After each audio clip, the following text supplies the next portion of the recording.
என்னடா அது? என்னடா உன் தம்பி டன் டன் டன் டன் மணி அடிக்கிறான்? அதை ஏன் கேக்குறீங்க? காலையில இருந்து 2 பேருக்கு இதே வேலைதான். தம்பிய போலீஸ் சூப்பரண்ட் ஆக்கணும்னு ரங்கனுக்கு கொள்ள ஆசை. எனக்கு தான் ஆசை மாமா.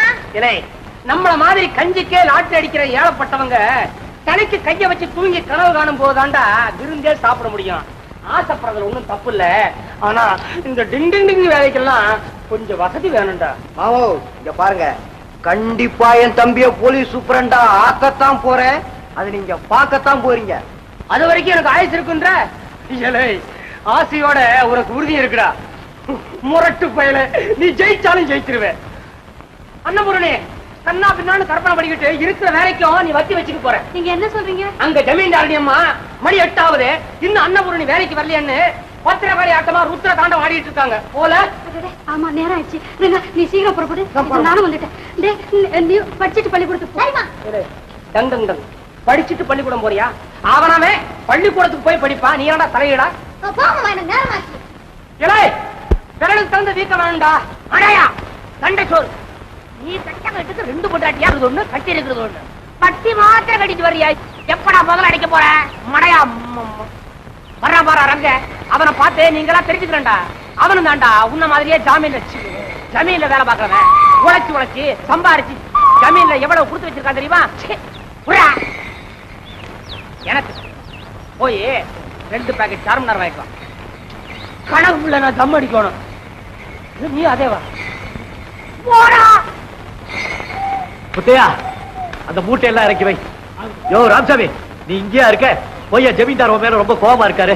ஆனா பெரிய ஜமீன். அந்த காலத்துல அரட்டாயிரம் போட்டுட்டு ஜவு மிட்டாய் சாப்பிட்ட காலத்துலதே தெரியாம. மாமோ, ஜமீன்தார் வர்றார். அவன் கடக்கா பொம்பளை புரியும். அண்ணா ஜமீனா, வாங்க வாங்க வாங்க பரம்பரை, வாங்க பரம்பரை, வாங்க பரம்பரை, பரம்பரை பரம்பரை பரம்பரை. ஏன் புலம்புற? ஐயா, நீங்க இப்படி ஏறி வருவீங்கன்னு எனக்கு தெரியவே தெரியாது. சொல்லி அனுப்பிச்சிருந்தா நானே வந்திருப்பேன் முன்கூட்டி. அட அது இருக்கட்டும் ஐயா, இவன் ஏன் சும்மா நிக்கிறான்? வேலையெல்லாம் ஒழுங்கா செய்யறானா? இவன மாதிரி யாருமே வேலை பண்ண முடியாது. வாங்குற கூலிக்கு வஞ்சகம் இல்லாம வேலை செய்யறேன்னு சொல்லுங்க மாமோ. இங்க யாராம் கூலிக்கார பையங்கள் எல்லாம் எவ்வளவு திமிரா பேச கத்துக்கிட்டா பார்த்தியா? ஆமா ஆமா, களி முத்தி போச்சு. இல்ல, காலம் மாறி போச்சு. என்னடா சொன்ன? முதலாளி முதலாளி, இவன் அரியா பையன், சின்ன பையன், தப்பு பண்ணிட்டான். போடா போய் வேலையை பாடுறான். அவன் தான் ஏற்கனவே ஏறி வர்றான் குதிரை மேல. அவகிட்ட ஏட்டா போடா போய் வேலையை பாடுறா.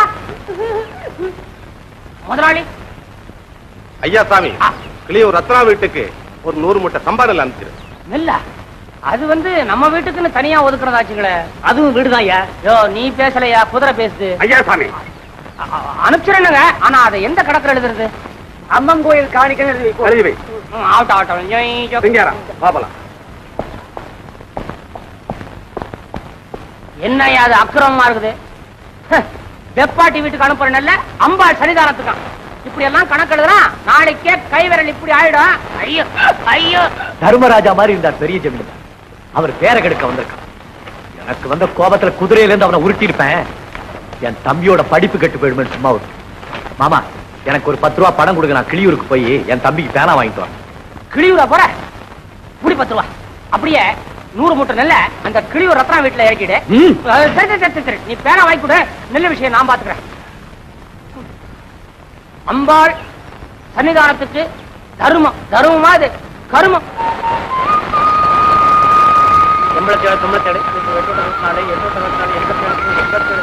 என்ன மாமா உதைக்குதா? வேலையை பார்த்து பாத்துக்கிட்டு தானே இருக்க. நீங்க படுற அவஸ்தைய இங்கேயும் சிக்குது. அது நல்ல கணக்கா இருந்தா சரியா இருக்கும். நாகநாத கணக்கு இல்ல. என் கணக்கு பிள்ளையா. என்னடா ஜமீன்தாரையா கிளியூர் போறாராம், நீங்களும் கூட போகணுமா? தயாராயிருக்கு. போடா. கூடவே ஒருத்தர் இருக்கானே, அவனை போய் சொல்றா.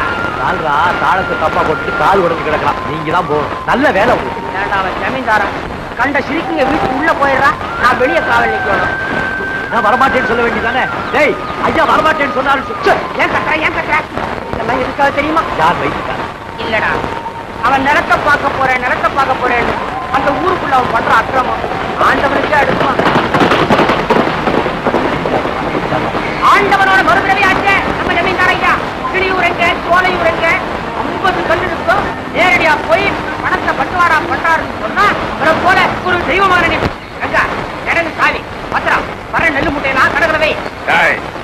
ஊருக்கு உதவி செய்யறதாக கனவு கண்டுகிட்டு வேலையில கோட்டை விட்டுறாத. இந்த பாதை கிடியூருக்கு போகாதுங்க. அது முன்னாலே சொல்லக்கூடாதா? இப்பதான் என்ன குதிரையை திருப்பிக்குவா. வா, வா.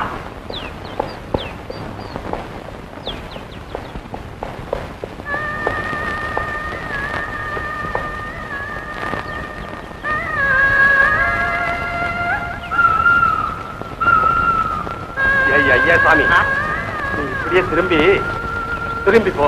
ஐயோ, இந்த நிலைமையில உங்களை விட்டுட்டா ஐயா பயமா இருக்கா? அதுக்கு இல்லைங்க, இவ்வளவு பெரிய காட்டுல உங்களை தனியா விட்டுட்டு போறதுன்னா பயம். நீ போய்யா. ஐயோ, கணக்கு பிள்ளைக்கு இது மரியாதை இல்லைங்க. போ. சத்தியமா சொல்றேங்க, விட்ட அடுத்த ஜாமத்துக்கு அடுத்த ஜாமம் நினைக்கிறேன். கதிர்கட்டெல்லாம் சரியா இருக்கான்னு எண்ணி பார்த்துட்டு அக்காடான கட்டில் வந்து படுக்கிறேன். சும்மா டக்கு குதிரை வேற 10-15 பேரு துப்பாக்கி கைமா வந்து நிக்கிறாங்க. இதே மாதிரி துப்பாக்கி நெஞ்சுக்கு நேரம் நீட்டிக்கிட்டு என்ன ஒருத்தரை கொல்றதுக்கு இவ்வளவு துப்பாக்கி வேணுமா? ஏன்பா என்ன விஷயம் அப்படின்னு கேக்குறேன். ஏய், கிடங்கு சாவிய தாப்பா அப்படின்றான். ஆனா போப்பா அந்த சொல்ல நினைக்கல. மூஞ்சிக்கு நேரம் ஒரு கத்தி நீட்டிட்டு நிக்கிறான் ஒரு முட்டா பையன். ஐயோ மோசமானே அப்படின்னு பறக்க முடிச்சுக்கிட்டு பாக்குறேன். நம்ம ரங்க அவன் நிக்கிறான். அடே ரங்கா நீயாடா அப்படின்னு சொல்லி வாய மூடல. உடனே ஒரு அடியா வரலாம். முதுக பிரிச்சுட்டானுங்க. கைய ஒருத்த கட்டலாம், காலை ஒருத்த கட்டலாம். கோழி குஞ்சு மாதிரி கட்டலோட கட்டலா கட்டி தூக்கி போட்டாளுங்க. நெல்லெல்லாம் போட்டு போட்டாளுங்க. கிடைக்குது ஒரு தடிப்பை தீவட்டி வச்சு நெருப்பு கொளுத்திட்டான். அடே கொள்ளல போக, ஏன்டா நெருப்பு வைக்கிறீங்க? என்னையும் நெருப்புல போட்டு என்னையும் சாம்பல் ஆக்குங்கடான்னு ஆவுடான்றான். சாவுடா சொல்ல ஆவுடான்றான். ஏன்னா நான் சாம்பல் ஆனா என்னடா பண்ணுவேன்னு கேட்டதுக்கு பெரிய வீரர் இவரு ஊரு கூட கடிக்க போற போனான்ட்டான். எனக்கு கையும் ஒல்ல காலும் ஒல்ல. ஐயா, எனக்கு ஒரு சந்தேகம் இல்ல. என்னையாது? ரங்கம் ஒட்டதான கொள்ளக்காரனா மாறினா அது எப்படிங்க துப்பாக்கியும் கையுமா ஒரு பெரும் கூட்டமே அவன் பின்னால் இருக்குது? ஆமா, அந்த கூட்டம் எல்லாம் எப்படி வந்து பாண்டியனுடைய ஆட்டா இருக்கலாம். ஆஹா, இவர் இன்ஸ்பெக்டர். சிங்காராம், ராமசாமி, முனியா, நீங்க எல்லாம் எங்கடா வந்தீங்க? சொல்லுங்கடா ஐயா. சொல்லுங்கடா. அதை சொல்றது ஜால்ரா, இத்தனை நாள் ஜமீன்தாருக்கு போட்டியாடா ஜால்ரா? உண்மையானவரு சச்சந்தன் அதே சொல்றா. இத்தனை நாளா போட்டுக்கிட்டு இருந்தேன், இன்னும் போட சொல்றியா? சிங்காராம், என்னப்பா நாகனாவா? விட்டுடுங்க. நல்ல காலம் அப்பா, நான் இன்னும் கொஞ்சம் போச்சு டே எனக்கு வா. ரோகிங்க ஐயா சாமி, இவங்களை நான் கவனிச்சுக்கிறேன். என்னத்தையா கவனிக்கிறது? ஜமீன்தாரே, உங்க காலெல்லாம் மலையேறி போச்சியா? எங்க மலைடா ஏறிச்சு? இமயமலையா பறக்கி மலையா? கணக்கா என்ன கணக்கா ஒதுங்குற? இங்க பாரு, இங்க நடந்த உண்மையெல்லாம் உள்ளது உள்ளபடி அப்பட்டமா எழுதி நாங்க 4 பேரும் கையெழுத்து போட்டு ஐயா கிட்டே கொடுத்துட்டோம். ரோகிங்களா? ஐயா சாமி, நீ போய் உண்மை சொல். ஐயா, நம்ம சமூகத்துக்கு ஒரே ஒரு விண்ணப்பம். இவரு ரொம்ப பெரிய மனுஷன். இதுவரைக்கும் இவர் பண்ணின அக்கிரமத்துக்கு அளவே கிடையாதுங்க. பாவி, ஜான் வயிற்றுக்காக தாங்க இவரை ஒண்டி இருந்தோம். அன்னபூர்ணியம்மா சாவுக்கு இவர் தான் காரணம். போதுமா? இன்னும் சொல்லட்டேன். ஏன் 30 நிமிஷம் எனக்கே துரோகம் செய்யறீங்க? உப்பா பெரிய உப்பு. ரங்கனுடைய வாழ்க்கையை குட்டிச்சவரடிச்சதே இவர் தாங்க. எனக்கு பயமா இருக்கு. எனக்கு பந்தோபஸ்து